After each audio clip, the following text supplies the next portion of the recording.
Before I introduce our moderator for today, let me tell you a little bit about the Center for Art Law.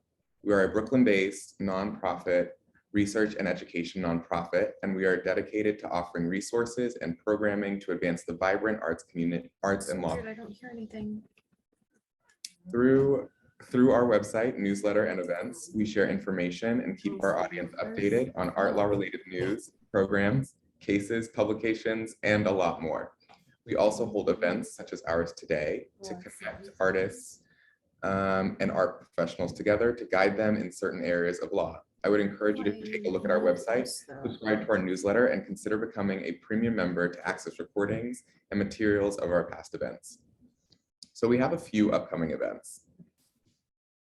The first of which is an art colloquium entitled Setting the Record Straight with Dr. Gail Levin, author of the book Edward Hopper, an intimate biography, and law lunch talk CLE entitled Markets and Tools for Italian Cultural Heritage from Art to Fashion. Where's the sound settings? As well as the Artist Legacy and Estate Planning Clinic scheduled for March 2023. One housekeeping item for your awareness, the keynote presentation will be recorded for archival purposes. As the event begins, we'll be sending across a handbook for the event that contains resources on artist-dealer relationships, contracts, and more, as well as the bios of the professionals who are with us today. After the event, a recording of the keynote session will be distributed. If you have any questions during the presentation, please post them in the chat below. Now, finally, let me introduce our moderator for today. Jessica Wessel assists private collectors and institutions with the valuation and disposition of art and other tangible assets. In this role, Jessica works closely with insurance brokers and carriers, as well as private banks and family offices to provide clients with comprehensive appraisal and collection management services. Without further ado, Jessica, I will hand it over to you. Thank you so much for joining us. Thank you, James. Thank you everyone for joining. I'm going to share my screen with you today so we can go through some slides. I have a great panel with me today of esteemed colleagues and friends. So Megan Noh is our attorney on the panel, and I'm just going to go through everyone's bio, and she's joined with Sara Maria Salamone and Onyedika Chuke. He is of Storage Gallery, so we're all very excited to talk with you and to go through a bunch of scenarios that we think are very relevant to artists. My first global comment would be, if you're joining as a guest, please mute yourself on entering because we can hear you. So anyway, I'll get started. I'm going to run through, introduce you to everyone, and then we're going to quickly move into our scenarios so we can work together and learn together. So the first global comment I'd like to make in my introduction is we're not here to be providing legal advice to you today. We're really just going to give some examples from real world examples and experiences that we have had in the market in the range of our experiences. So please do not take this as legal advice, and that's my disclaimer. Otherwise, we're going to run through the range of formal and informal agreements that artists and dealers may have, or that may come up and confront you as you move through your career and in the marketplace. And we thought, rather than just go through some boring law and some boring agreements, that we really give you some fact patterns and some examples that we have all faced and just talk through the different range of experiences. So to that end, I'm going to introduce our panel, and their experiences are really going to provide us with a rewarding and enriching a day today. So first, I mentioned we have Onyedika Chuke. He is an artist and the founder of Storage Gallery in New York. He's a graduate of Cooper Union, and his work has been presented at the Lower Manhattan Cultural Council, the Bronx Museum, the Drawing Center, and the School of Art and Design, among others.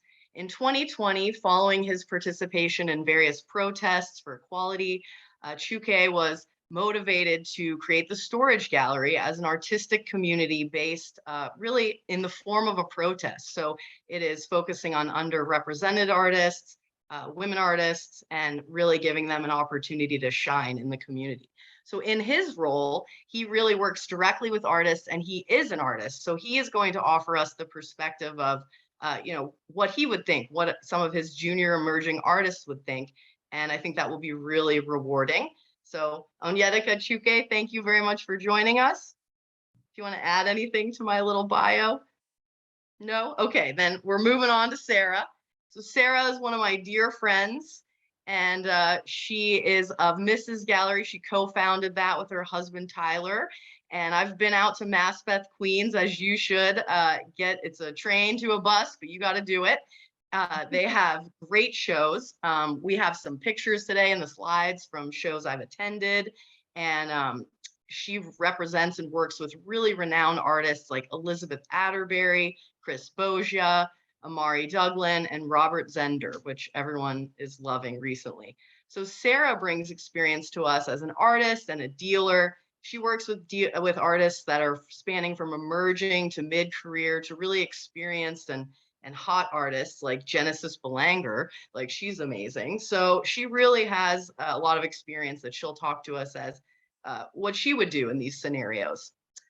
Next, we have Megan Noh, our esteemed art law attorney, on the panel. I'm really excited to have her and have her explain kind of the legal sides of things and what red flags she's seeing as an attorney as we go through some of these scenarios. Megan is the co-chair of Pryor Cashman's art law group, and she's had over 15 years of experience both on the legal side at law firms, but also at big auction houses. So she really has the wealth of experience to talk about, what she's seen in really complex transactions with like really big, scary people. So she has, she's ready to talk about that. Beyond that, she's also a really passionate art collector. So she adds that experience too. That will really help to flesh out her experiences. All right. So first thing, before we go through our scenarios, the key point I want you all to think of in the forepart of your mind is the word leverage.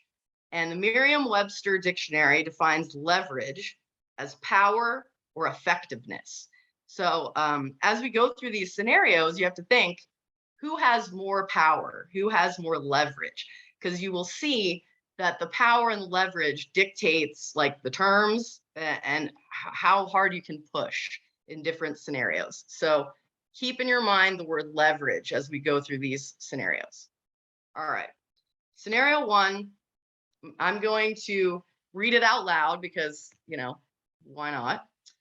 But if you want to read along, great. So Sapphire Rose is a recent graduate of Yale's MFA program.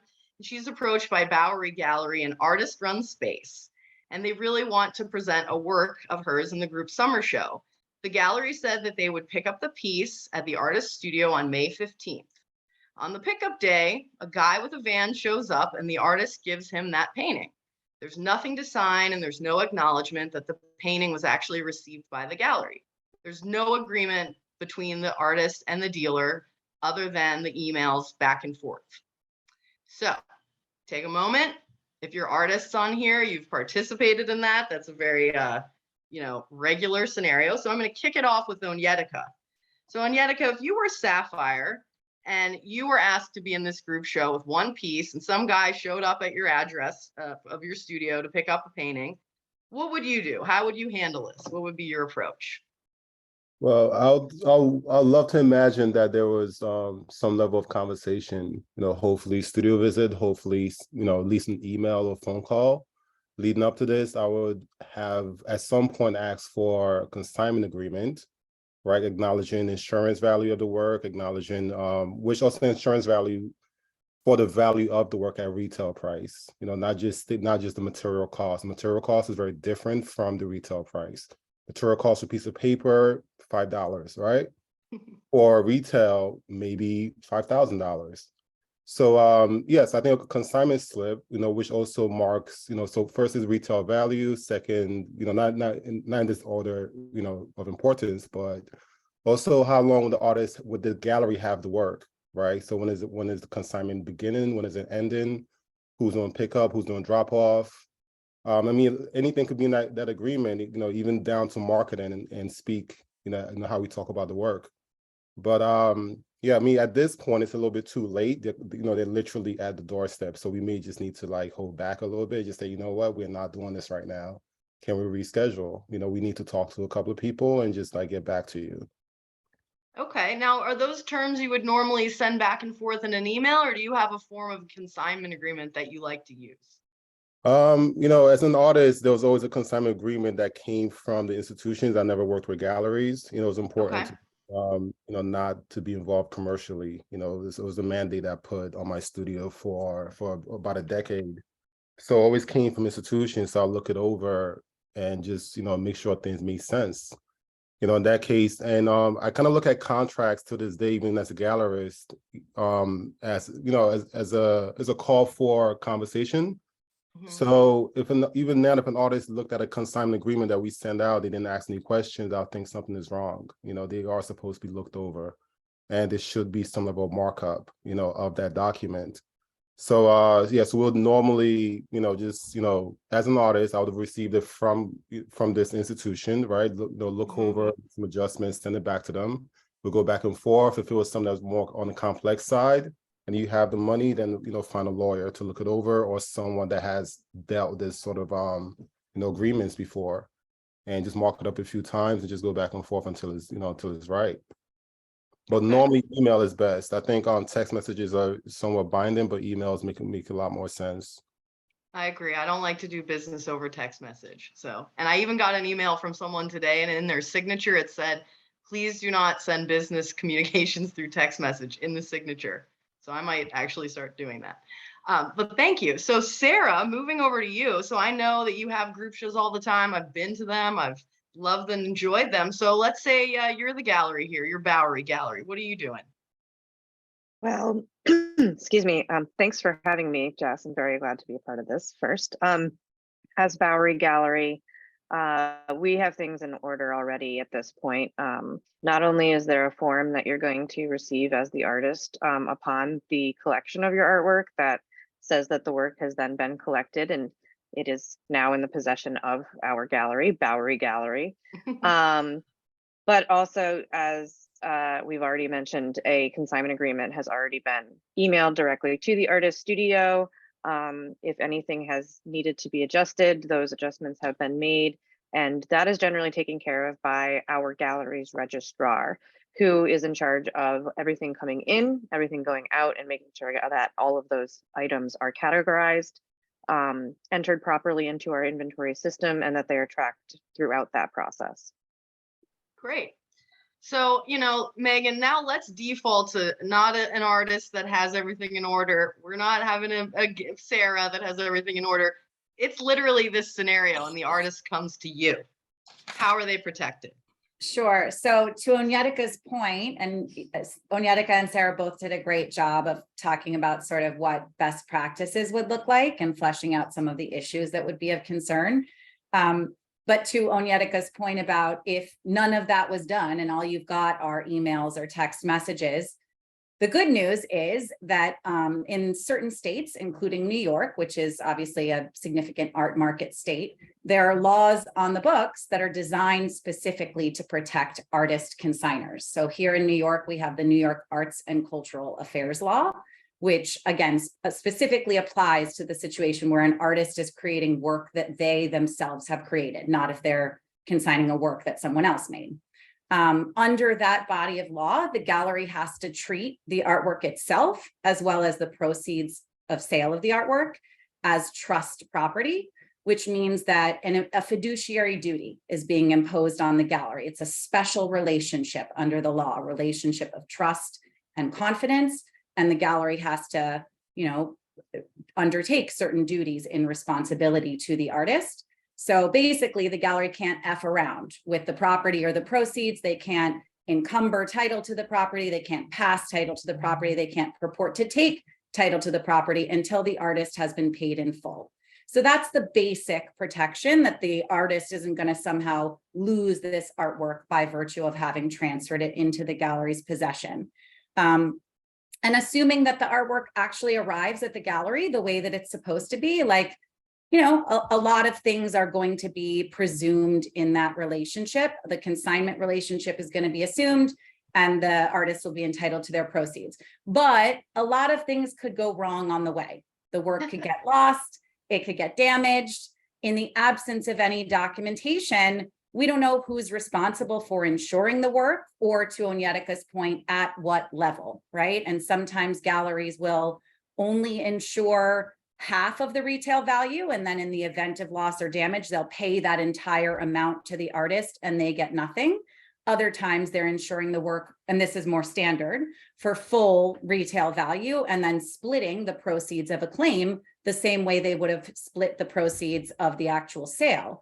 But in an ideal world, the artist is actually getting the certificate of insurance, a COI, which identifies their status under the policy. They could have a right to claim under the policy directly for the proceeds that they're entitled to, or they might not. They might be what's called, loss payee, where proceeds flow to them, but they don't have a right to, undertake a dispute with the insurance company about the amount of loss and damage, for example. So that gets into some nitty-gritty insurance stuff, which, we could talk about another day. We have a lot of brokers on the call, so it might come up in the question. Yeah. There are some basic chain of custody issues here as well. Did somebody do a condition report when that work was collected? Did someone take images of the work so that we have a baseline for comparison in the event that it is lost or, experiences a loss, meaning a piece of it falls off, it's a set of something and one of them is broken? That's what would be considered a loss or pair and set issue under insurance lingo, or it's damaged. But you need some kind of baseline documentation of what condition the work was transferred to the logistics company in. And I guess in this hypothetical, we're assuming that the insurance company is an agent of the gallery, which is fine. I just want to point out that that should mean, in an ideal world, that the work is falling under the gallery's insurance from the time they send that shipper. Nobody should be relying on the shipper's insurance. Nothing against art logistics companies, but their default is that they insure at a federally mandated minimum level, which is done by weight, okay? Because they're the same types of shippers who might be picking up a couch or something like that. And insuring your artwork by the pound is not really gonna yield a fair market value for you either. So you wanna be insured under a commercial fine art policy, which is typically gonna be the gallery's policy, not the shipper's. Great. So I just have one question.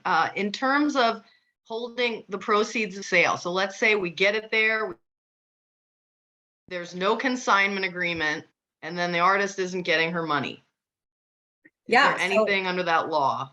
Now, it's a great point, Jess, because what the law says is that the artist is entitled to the sale proceeds, but it doesn't specify the split, whether it's 50-50 or otherwise, that the artist is automatically entitled to. It doesn't specify the length of time during which an artist must be paid. It also doesn't speak to the gallery's obligation to insure, that's not a default assumption under the law.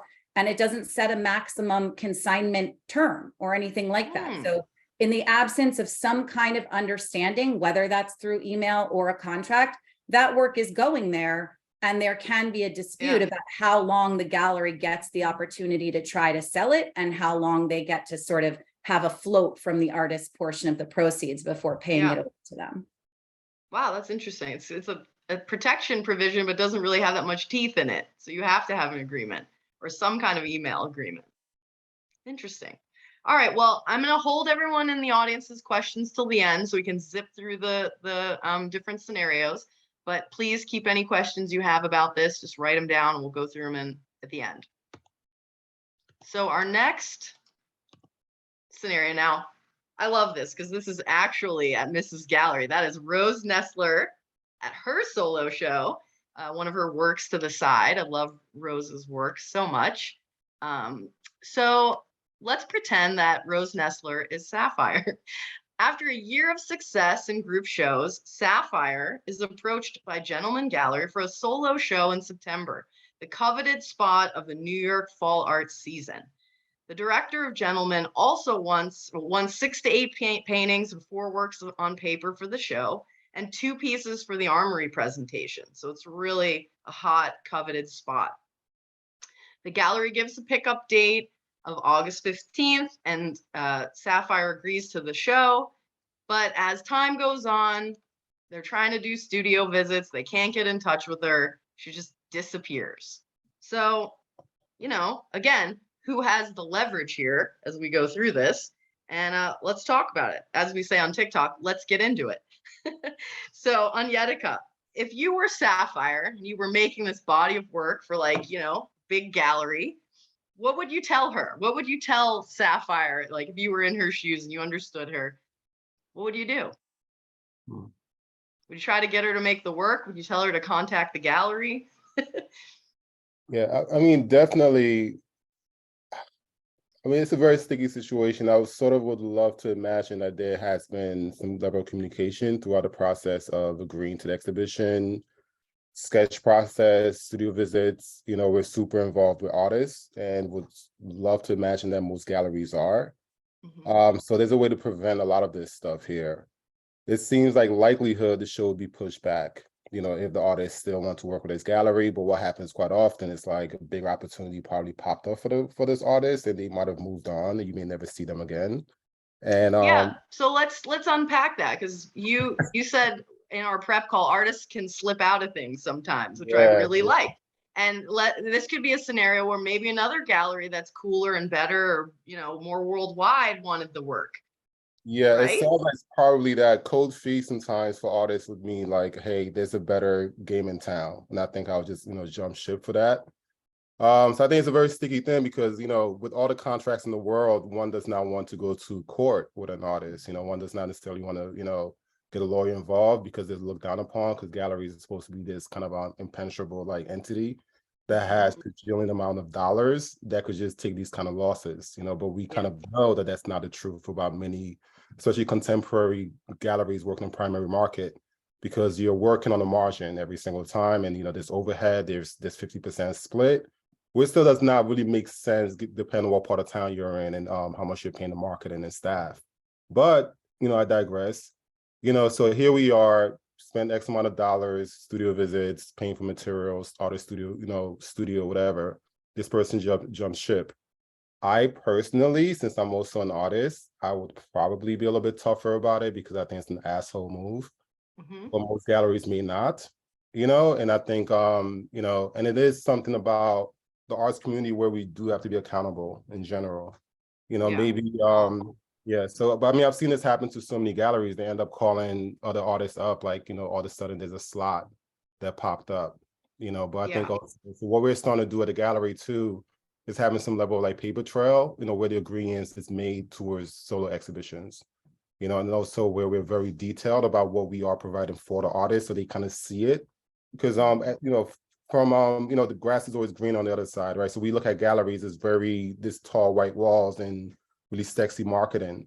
So we just think that the dealer that's at blue chip level it's like the best dealer. It's like someone walks into a bar and the cutest person is staring at them, but they're just looking at the door, right? We all thinking that the best thing is looking at us.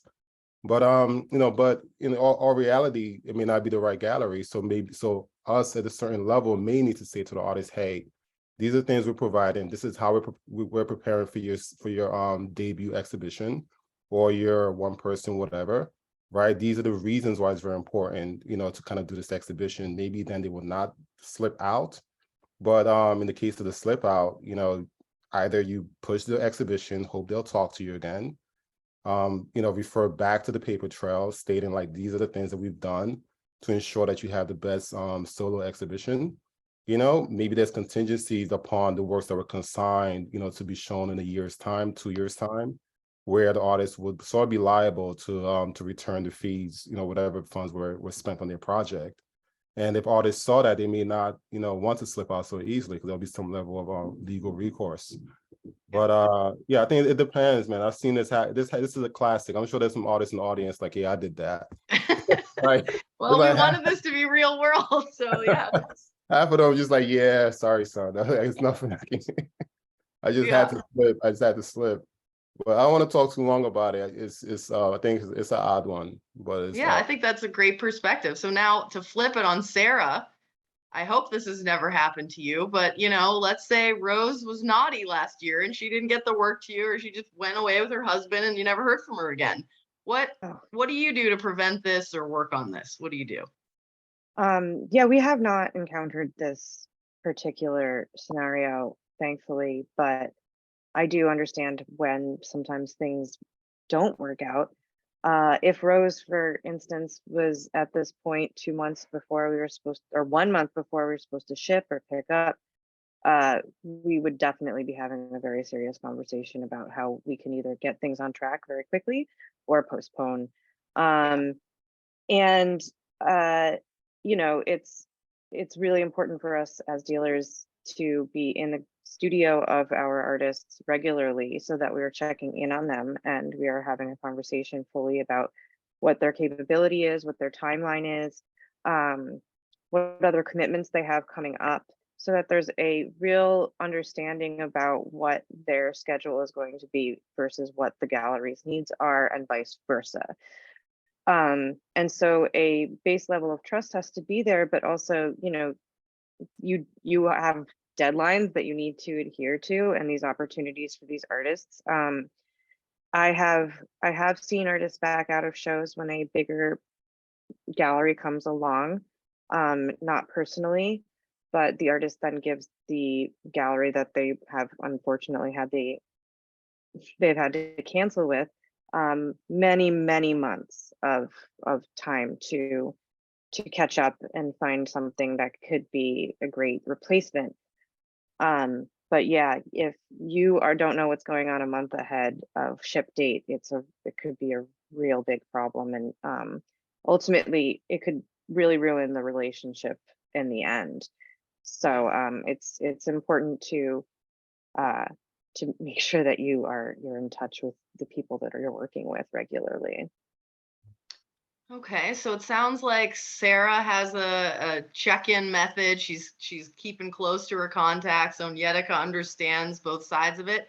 Megan, what are you thinking you would advise the gallery as their lawyer, or what would you like to see in a more formal I mean, way? look, you're asking a contract lawyer, so I'm biased. That's why I'm asking. My answer is going to be that in these kinds, I'm not saying a contract is necessary for every situation. I know plenty of artists who send one work to a group show on the basis of an email agreement. I'm not saying that like that's terrible, but I think there's sort of a spectrum, and the more involved you're getting and the more, you know, significant of a body of work that you're committing to a gallery, or from the gallery's perspective, the more resources that you're committing into preparing for and promoting a particular body of work for an artist, the more serious that, you know, level of entanglement gets, the better a contract would be to really help flesh out the parties' expectations and obligations, right? And so to Sara's point, those check-ins could be built into the schedule. It could say, we're going to do a studio visit. We want to see like some samples of the body of work by X date.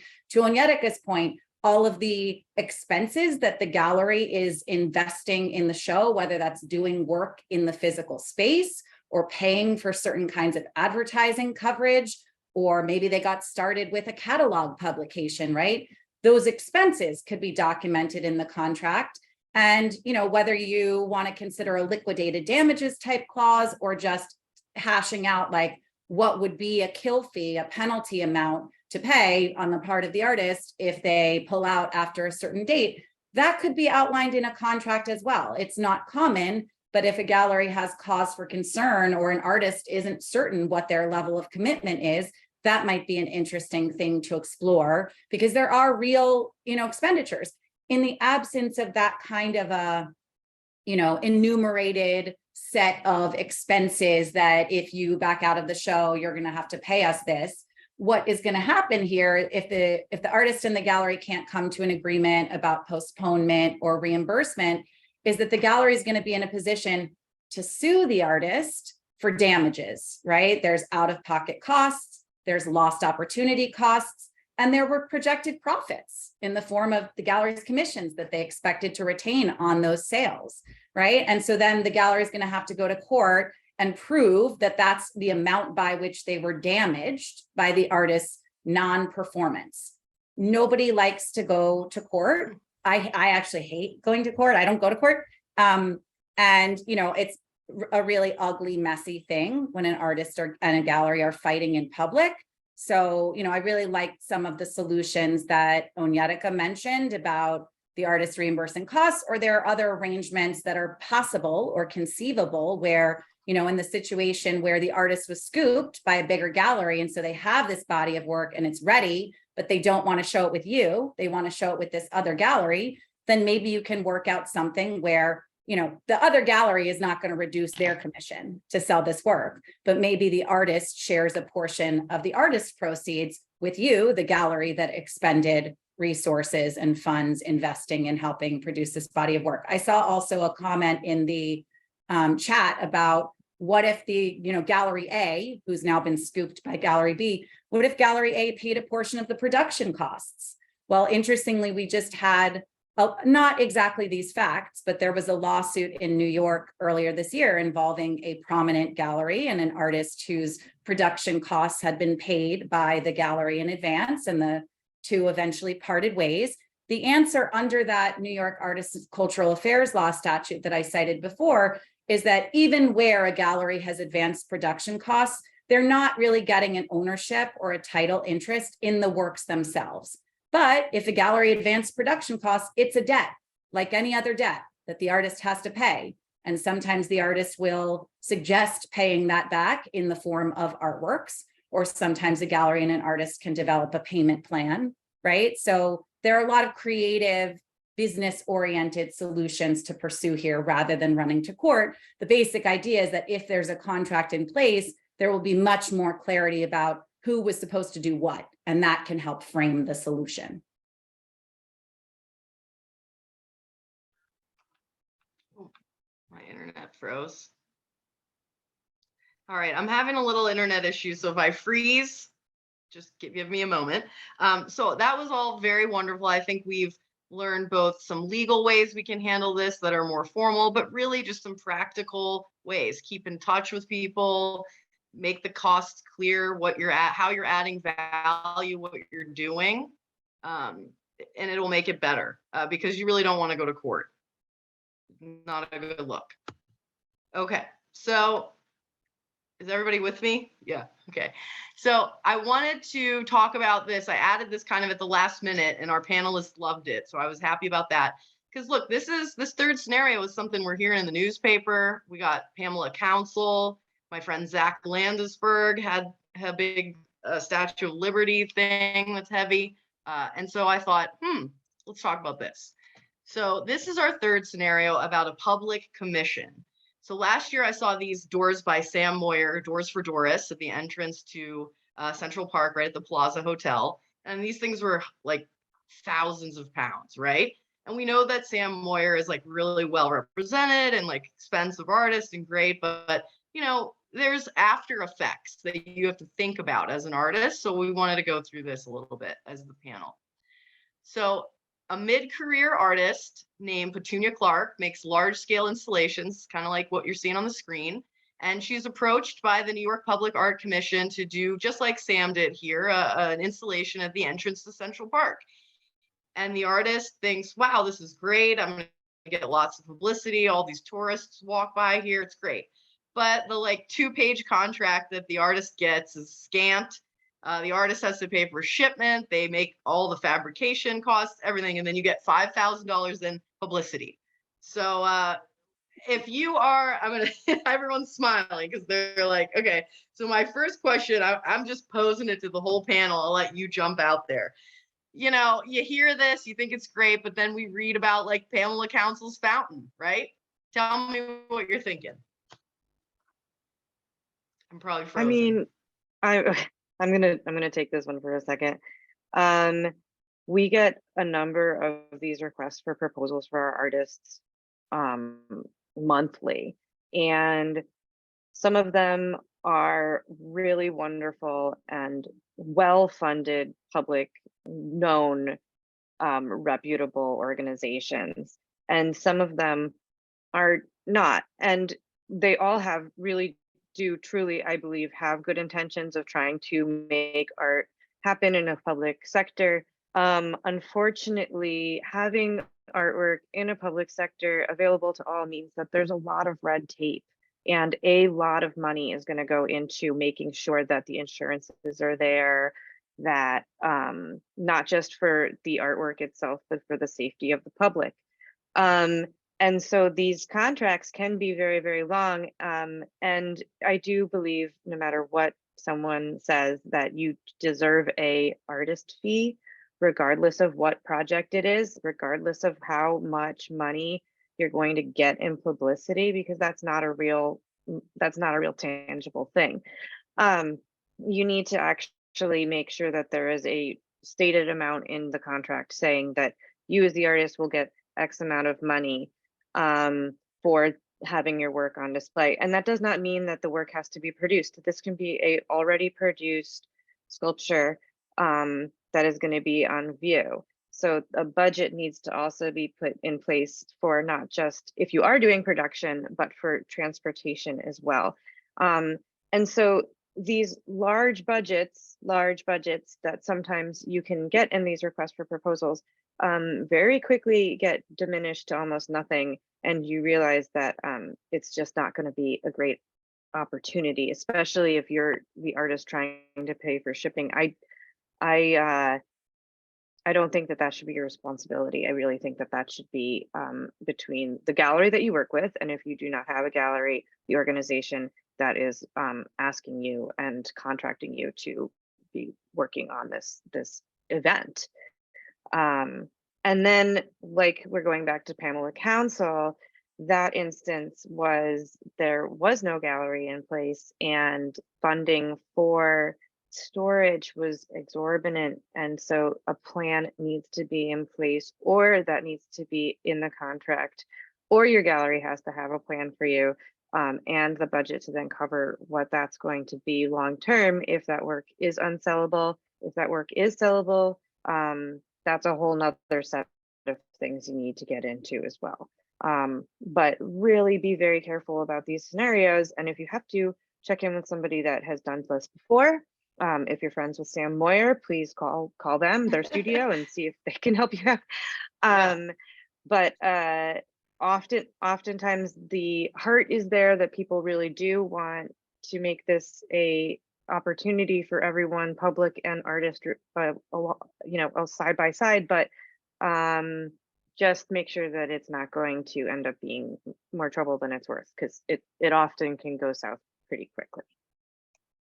Okay, so I just want to chime in on some of the. I was just going to give it to you, Megan. Tell me what you're thinking. Yeah, I just want to chime in on some of the rights issues in play, because all of those budgetary logistics considerations, those are totally practical and really valuable guidance from Sara. And when I first saw this hypo, I was sort of like, well, how does this relate to artist-dealer relationships? But I think Sara has just demonstrated the incredible value that a gallerist can add when they are working with an artist, because it's not just on the works that are being sold in the gallery. It can be providing guidance to the artist about other kinds of career projects as well.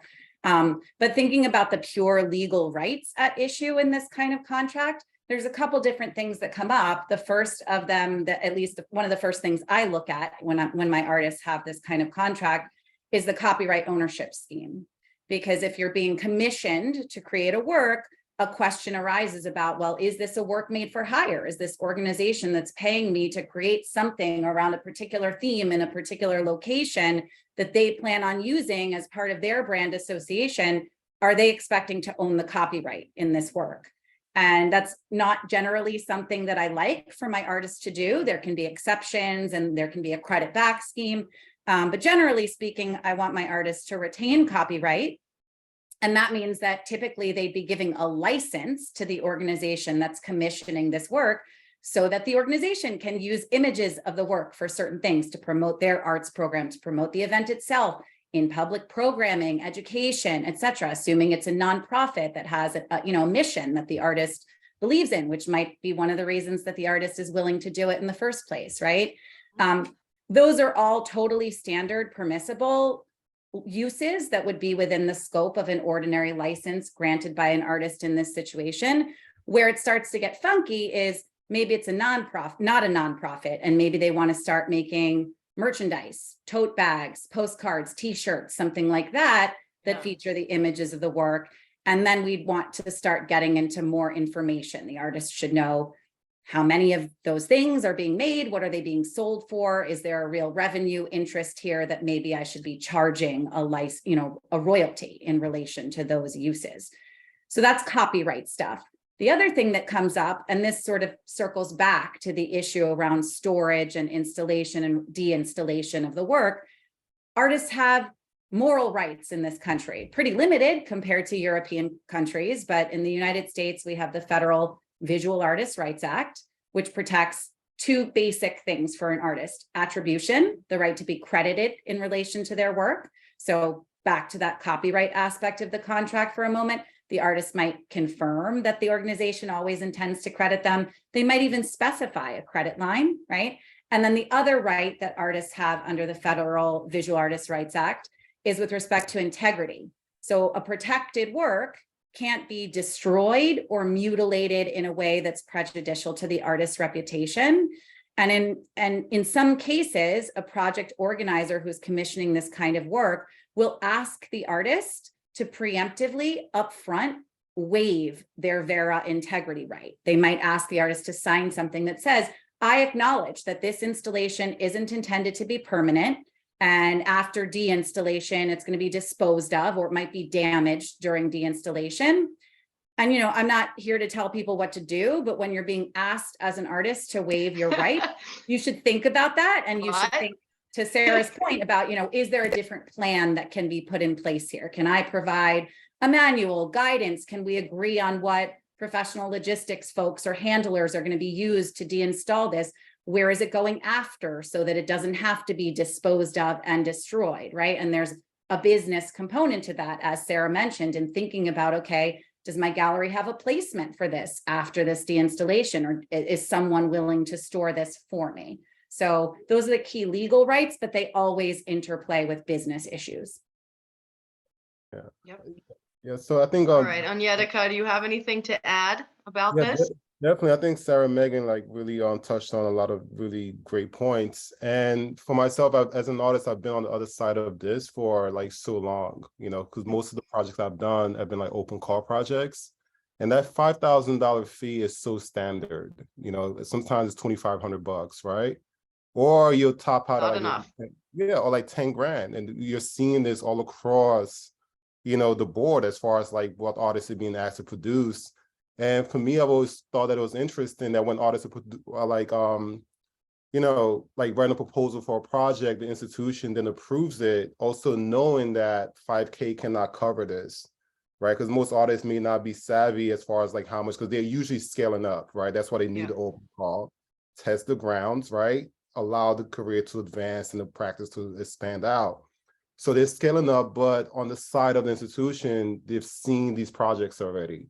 So it's interesting how they are asking their grant making, personnel, for money to now allow these artists to kind of experiment. Because I'm also on the side of the nonprofit where I serve on 3 boards. So I'm seeing things from that side, right? So people are not asking for enough money to begin with. Then they want artists to be air quote ambitious, with this opportunity to show the biggest work they've ever made, but then the budget is super small. So you have all of this stuff, and of course, storing and shipping, insurance, all of that stuff is will be at a cost that the maker would then have to figure out. You then don't have a gallery, and plus having a gallery doesn't also mean that you'll get support. It depends on what type of gallery, what is the relationship, and this is where again that sort of mysterious 50% kind of comes into play when people are like, why are we giving up so much to galleries, right? So there's a question that's always being posed, as far as artists.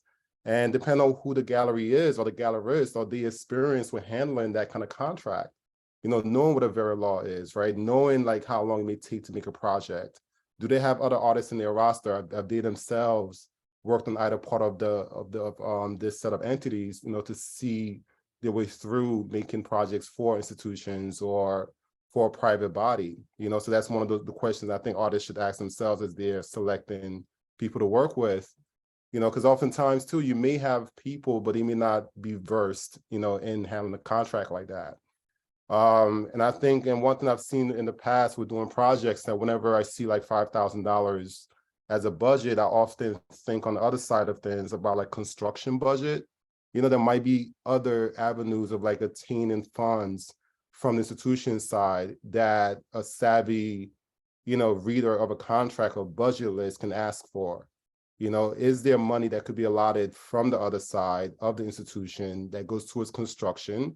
Because essentially you build a sculpture is a construction proposition, right? And also the install of it is a construction proposition. Is there other ways we could loosen up funds, right? And there's usually another 20, 30% in there, right? It depends on who's driving the deal and what is the incentive of that gallery to drive that deal.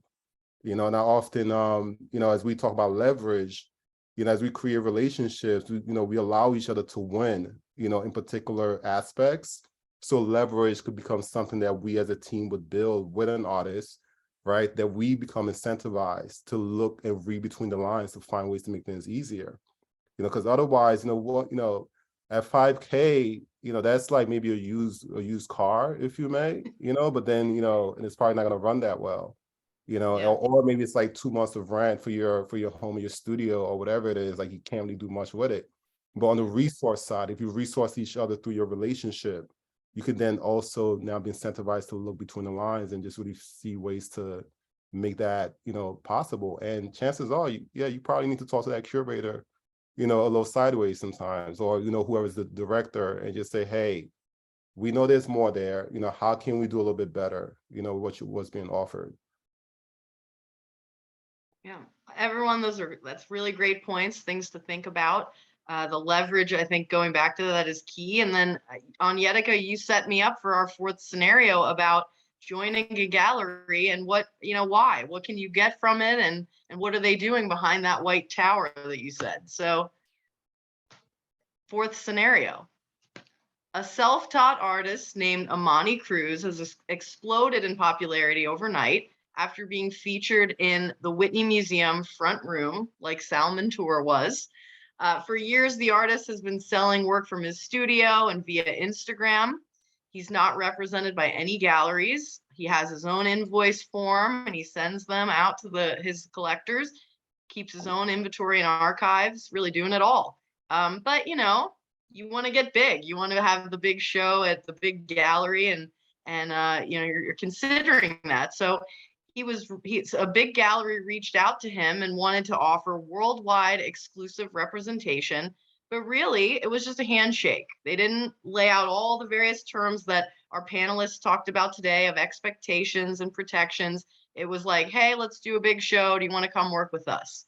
But here Amani has a lot of leverage. He's had big shows and he has big sales under his belt already. So again, I'm going to break it out to the whole panel. First, I'll start with Onyedika this time. What would you say to Amani if he has this power and a big gallery comes to him and says, what are you thinking? I think it's a matter of, I often, we do a ton of visits a week, like 10 or 15, like meeting artists. And, even with teaching at universities, there's always this conversation with artists of like, who's the right person for you? It's not necessarily who's the biggest, who's the flashiest, who's able to get you the headlines. It's like, who's the right person? Because ultimately, it's an issue of resource and relationship, right? You're also making money for and money with individuals. So if they are not of a community that you really find to be in support of your ideas, you may not want to work with them. I don't care the scale of the gallery. We've even seen artists leave really high scale galleries. The vibe just wasn't right, or the business just wasn't getting done. So with this artist, if you're already doing it yourself, and as a gallerist, I'm supposed to be all the way against artists selling from studios. But the main reason for me to say an artist may not, sell from a studio, although this artist figured it out. So this is a different case. They have consignment slips. They're probably doing their homework on who's buying the work. Would be that some artists may not want to do the homework. Artists may not want to have a consignment slip. Artists may not want to be savvy in the business, yet they still sell off Instagram, right? So that opens up a whole plethora of issues, with resales and, copyright issues, and, who's gonna, literally create, just even having an assistant is so important. Just like that little extra buffer of like, don't email me too much or something, like that little extra buffer of just like, oh, someone is seeing what's being written, just really separates, who's there or who's not there. So that relationship with the gallery can help with that.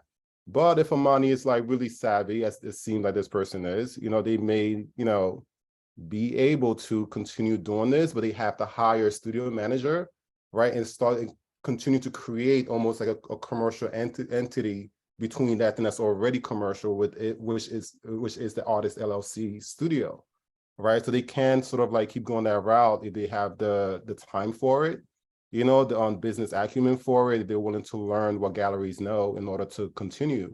But if they do not, they may need to work with a gallery. Does it have to be a major global gallery?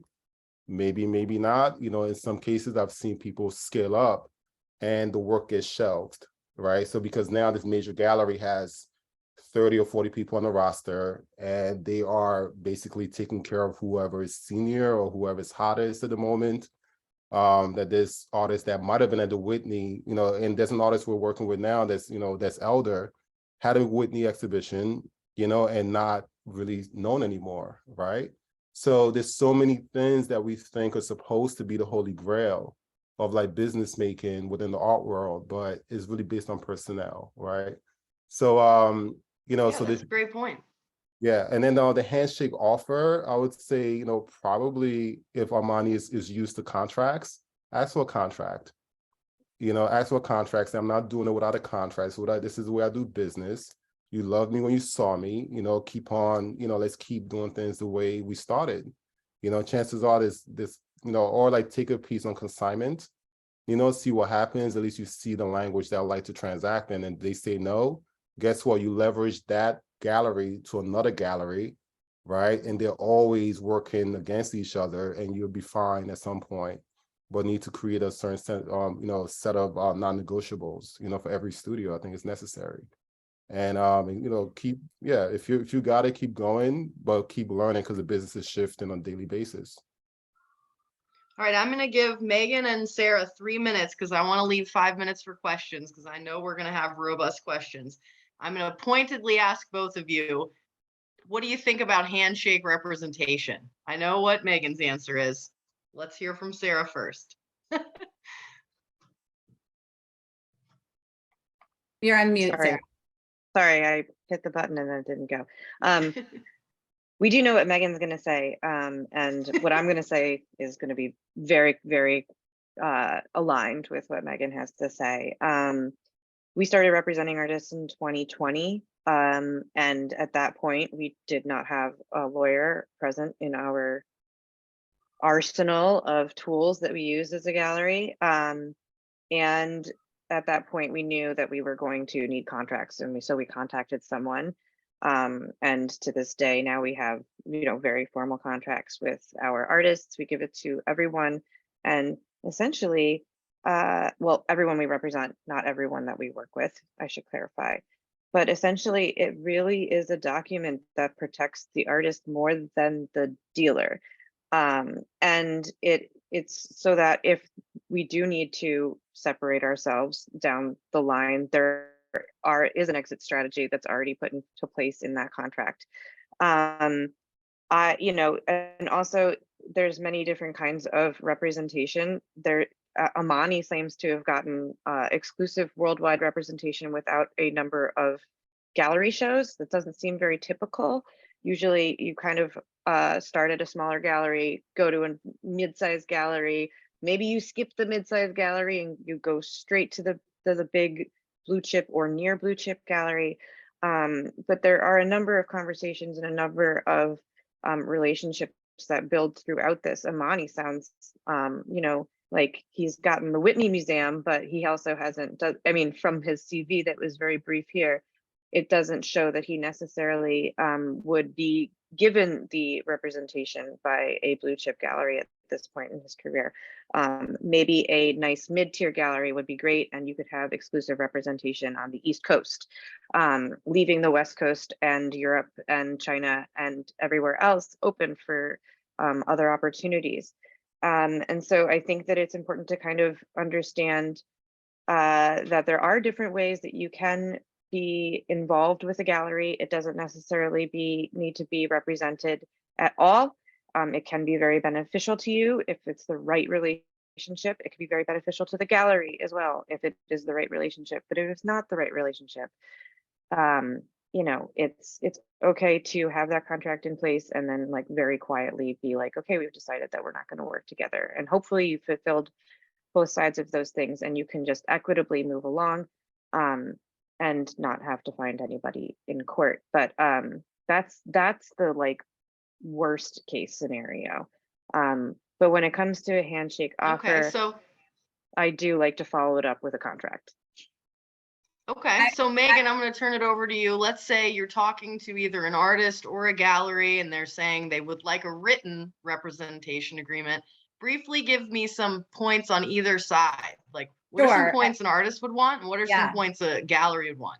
And I was going to say, you know, I agree with 99.9% of what Sara said. The only thing I disagree with is the idea that the contract protects one side more than the other. I've seen contracts that are wild contracts drafted by a sophisticated gallery attorney that were extracting a ton of obligations from the artist with very few metrics as to the gallery's own performance. And I view that as one-sided in the other direction. So, you know, with the overarching theme that you laid out at the beginning of this panel, which is leverage, all of this is dependent on the specific context of the relationship, the commercial desirability of the artist's work in this moment, how much leverage do they have? Some of the things that an artist might look to secure as commitments from this kind of a global blue chip gallery might be a commitment to a certain number of solo shows, maybe in particular locations. There are some galleries that have worldwide locations that, to Onyedika's point, sometimes they prioritize other artists on their roster, and you might want to lock down particular commitment to shows and locations during certain years in advance. You might want a commitment from your gallery to a particular publications program or PR strategy. They can't guarantee you that they're going to secure editorial coverage, but some galleries actually have a dedicated, out of house PR firm that can help try to achieve those things. You might try to get a commitment from the gallery that they're working on securing institutional placements or institutional exhibitions. Again, they can't guarantee that, but you want some information sharing about leads and some transparency there. You might ask your gallery to implement resale restrictions on your behalf. It depends on if that's appropriate to your market.